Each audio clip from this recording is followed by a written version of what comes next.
talked a little bit about, all right, I'm going to start investing. How did you hone in on some areas? Please give some specifics, like what suburbs were you actually looking at? And then how'd you go about actually getting that street level knowledge? Okay, so what I was looking at, so when we divide areas into pockets A, B, C, and D. And I know I definitely didn't want to invest in D areas.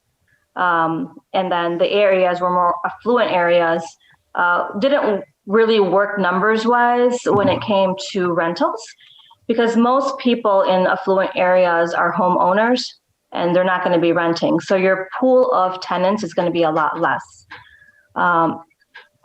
So I picked those B and I would say B minus C areas.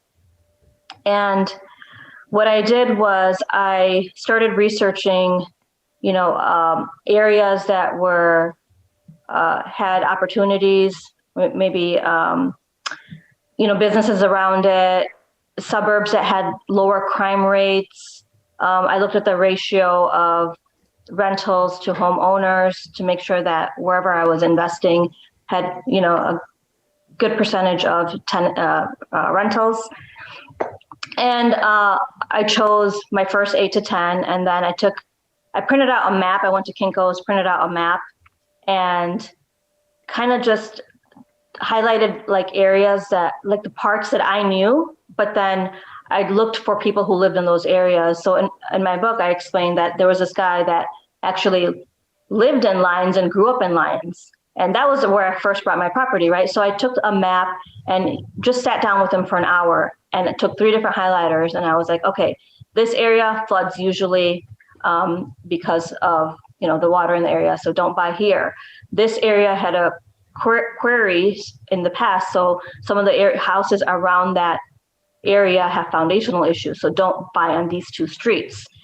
This area has some apartments that have a little bit of drug activity going on over there. So stay away from this little pocket. And then he told me, well, these streets are like, people love these streets because they're near schools and things like that. So I kind of did A, B, and C by street and highlighted them different colors.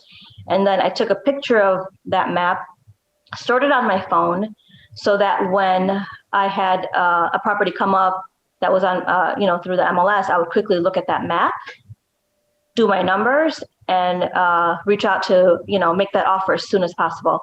And then if it was a street that I wasn't interested in, it really helps because it saves a lot of time when you do the research up front.